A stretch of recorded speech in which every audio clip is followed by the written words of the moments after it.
Thank you, Mr. Chairman, and thanks for the panel for the long distances that you traveled to be here. And this is obviously one of the most important conversations we can be having in our country right now. Dr. Squillace, you made a comment about the 7,000 approved APDs that have not yet been drilled upon. Out of those 7,000, is it proven that all of them have resources that are there? I mean, these are not dry holes? The point is that they've not been drilled upon at all, so we don't know whether they might find something or not. I mean, I don't want to suggest that because the APDs weren't drilled upon that there's necessarily a problem. I mean, the industry needs to make choices and decisions about timing of development. If the price of gas, for example, goes down and it's not profitable for them to develop at that particular point in time, it may be a perfectly rational decision not to develop that particular well, even if they have an approved APD. The point is that from the agency's perspective, there's a lot of work that they're doing that essentially doesn't go into helping companies like these that we've heard from today get the permits that they need. And I don't know what the answer to this is. I mean, it would be nice if we could figure out a way to make sure that the agency's resources are used for those permits where there's actually development going to take place. It doesn't always happen, and maybe there's no simple solution to it, but I do want to point out that from the agency's perspective, there are these sort of dislocations in terms of their allocation of resources as well. Mr. Barber. Thank you, Mr. West. I think it's important to understand that when an oil and gas operator shows up at a BLM office with an application for permit to drill, that they have to be very serious about that prospect, at least as they know it at that time. They might bring a 50-well project in, and they would need to cut a check for over $300,000 in order to just apply for those. They conduct archaeological surveys, wildlife work, many processes to help the NEPA process move forward. What they sometimes don't know, that I referred to a little bit in my testimony, is what that project will look like when it comes back from BLM finally approved. And many times those projects can come back so regulated and so gutted, if you will, that it's difficult to make an economical project out of them. We also have to look at the market conditions that were referred to earlier, things like pricing at that point in time, rig availability, et cetera. Yes, Ms. Rodell. Due to the uncertainty that these smaller operators try to operate in with the overarching regulatory structure, there's no planning. And sometimes a smaller operator, and these fees are $6,500, sometimes a small operator might have to put in 20 APDs, hoping that they can get 2 through the permit process to the time when they need to look at scheduling rigs. No rig company will sign a contract with an operator that does not have an approved permit. So sometimes these operators put in multiple permit applications, hoping to pull a handful of permits that have a drilling window that they can reasonably drill in and outside of timing limitations. Next question, and I'm a pretty simple, oh, I'm sorry, Mr. Ewing?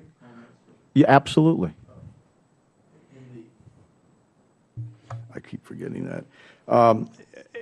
In discussing this situation with these APDs, because of the recent bust in the price of gas, that also has had an influence on some of the attempts to go ahead and develop acreage. You know, you went from in the last year or so, you went from $4 down to that, what, 2 1/4, whatever it is now.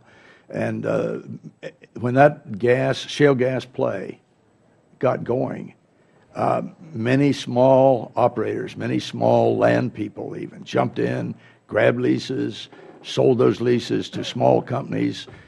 Small companies ultimately found out they'd bitten off way more than they could chew because of the BLM restrictions on regulations and the ultimate cost of drilling and deviating a hole outward. So a lot of the APDs that are still sitting there undoubtedly are not only related to what Mr. Barber said, but are people that got stuck with a situation that was not economic any further. Mr. Chairman, if you would be so kind, if I could. Go ahead. Second question I'd like to ask, and I'm a very simple guy. On Inauguration Day in the United States of America, the average price of gasoline was $1.84. I spent 22 years in the military. When I hear people talk about there's nothing you can do about it, in the military, the maximum effective range of an excuse is 0 meters. So in that time, from Inauguration Day to now, where we have gasoline prices at $3.77 almost per gallon across the country, I'd like to get from each one of you, what's the one golden nugget thing that you think can be done from Washington, D.C.'s perspective, from a federal perspective? Let's not talk about Iran. I mean, that'll take care of itself in due time. And speculators, because we have horrible monetary policy that's devaluating our dollar as opposed to the rising cost per barrel of oil. But from your perspective, in the domestic energy production side, what is the one thing that we can do to rectify this situation? Mr. Barber, starting with you. Thank you, Mr. West. I'm a simple guy, too. What I think happens out there, and I don't want to represent myself as an oil and gas marketer, I'm not.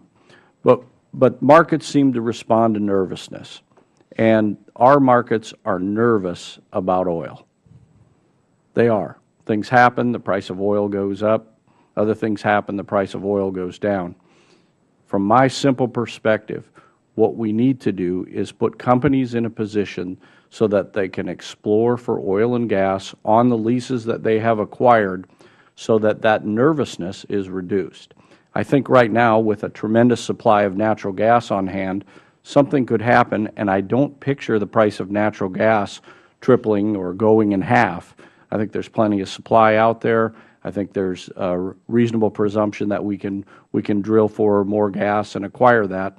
We need to be in that position on oil, on liquids. Yes. Insofar as oil is concerned, I avoid gas plays like the plague. I'm not big enough to be involved in that. But the thing that needs to be done is to cut loose, get rid of some of the regulations so that people can explore for oil, on these western lands. And there are still things to find, but they're very difficult to find. And I was wanting to get into this historical perspective, if I could, a little bit on this. In 1946, the Grazing Service was merged with the General Land Office to form the Bureau of Land Management. They didn't really have any teeth to work with until the Federal Land Policy and Management Act, FLPMA, that I always forget what it stands for unless I read it, came about in 1976. The state of Wyoming set up the Wyoming Oil and Gas Commission in 1951.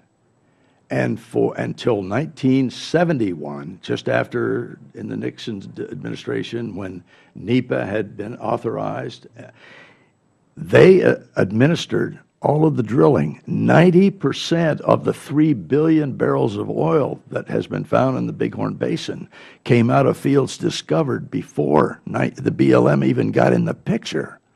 The state administered all of these lands. The state had 45 people on staff, and not only did they have to approve any well, whether it's federal, state, or fee in the state of Wyoming, they had to do all the work. Suddenly, in 71, after the horses had gone out of the barn, so to speak, the BLM comes in and immediately had to start setting up an agency with a tremendous number of people with all sorts of regulations. And it happened at a time when instead of doing that, it should have just gone the other direction. Because in the case of the Bighorn, which is all I'm really talking about today, and I've had experience on all the basins, but that area in the southwest that I described, where you have flat-lying beds obscuring the structure that still may lie, we know there's some structure there. We just don't know the definition of it well enough. But there's probably some more production there. Other than that, I have no interest in looking for a structure elsewhere in the Bighorn Basin because they're all exposed on the surface. They've all been surface mapped. They've all been had seismic work done on them. They've all been drilled, and 99 and 98, 99% of them have been productive. So what has happened is the BLM has come in and developed into a real monster after all of the major drilling in the Bighorn Basin took place. So if you look at that objectively, the rational mind would say, let's make it easier with what little bit we've got left. Now, if I've given you letters from my congressman, Pete Olson and Rob Bishop, who strongly are objecting to what the BLM did to me.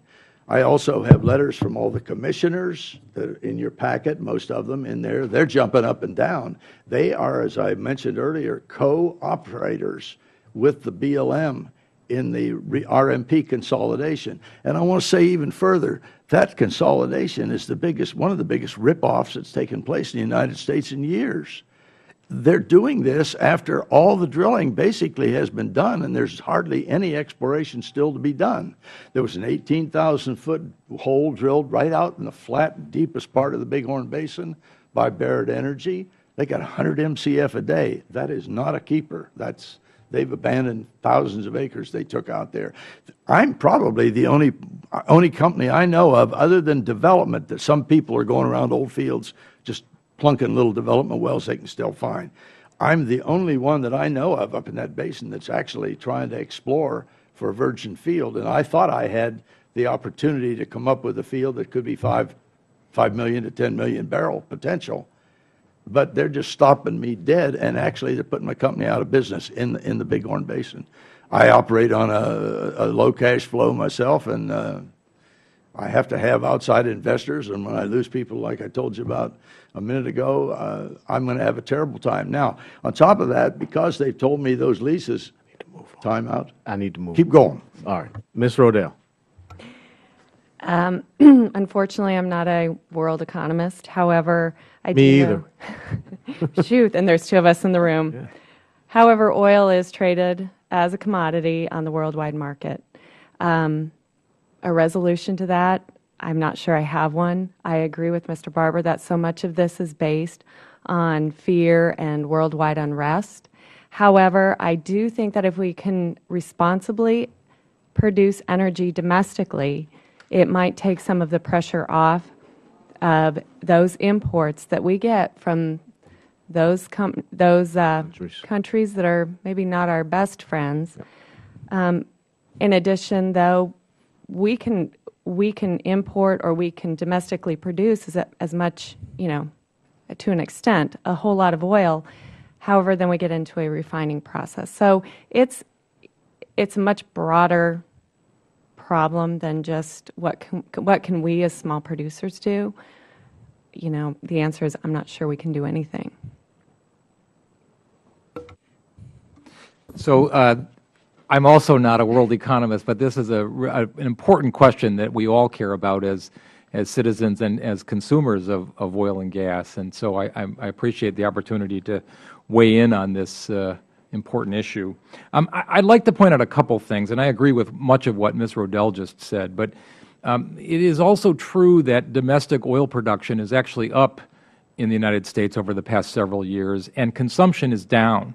And one would think that under basic economic rules, that if the supply goes up and the consumption goes down, that the price would come down. But as was pointed out, I mean, we're dealing with some global kinds of issues that are difficult to reconcile with what's happening with prices. There's one interesting data point that I'd like to share with the committee regarding this, and that's a chart, I believe it's been published by the Energy Information Administration, that shows the price of oil along with the price of natural gas, and it shows sort of a trend of the two commodities. And it's very interesting to see how they have diverged radically in the past several years. I mean, it emphasizes what Mr. Ewing said a moment ago about why he's not interested in gas plays. The price is so low, you can't do it. And what's interesting about that divergence is that the price of natural gas is really much more controlled by domestic forces than is the price of oil. The price of oil is much more of a global kind of commodity.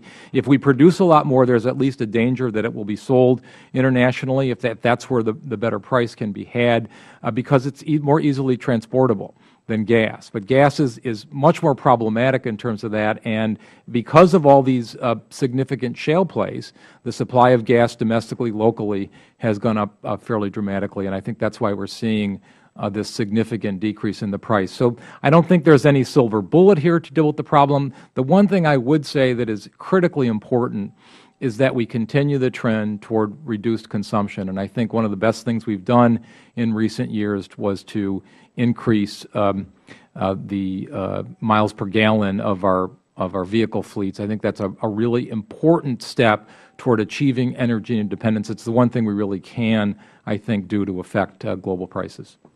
Thank you, Mr. Chairman. I won't have a second round, but West, I didn't answer your question, as a matter of fact. Listen, I Now don't that think the 2 chairman's going to seconds. give me any more time. just give me 2 seconds to answer his question. If there's probably not a real silver bullet, but the truth is that if we were exploring up in Alaska, where we will undoubtedly find some billion barrel fields, if we pushed exploration for oil in the United States, all over the United States, we would soon dispel all the nervousness that these folks have all referred to. And that nervousness is what the speculators thrive on.